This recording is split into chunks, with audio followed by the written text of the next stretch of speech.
Salvaguardare la vocazione alla pesca sportiva e agli sport fluviali sulla Val Brenta e a nord del territorio del comune di Bassano.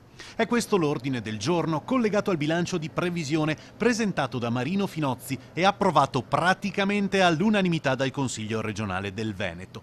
Stop a nuove centraline idroelettriche sul Brenta. Questa la linea data dal Consiglio. La battaglia entra nel vivo e la politica, anche dopo le nostre pressioni, ci siamo fatti portavoce dei cittadini della vallata, finalmente batte un colpo.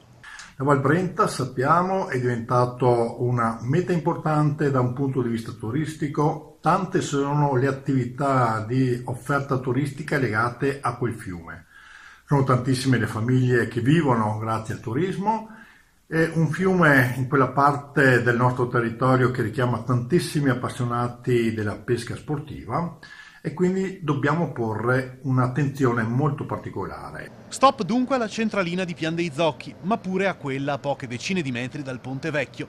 In effetti, un ordine del giorno così può essere usato dal comune di Bassano nella causa che lo vede impegnato con il privato che vuole costruire. Il documento del Consiglio regionale impegna quindi la Giunta ad intervenire con ogni idonea misura amministrativa e normativa per limitare il rilascio delle autorizzazioni di impianti.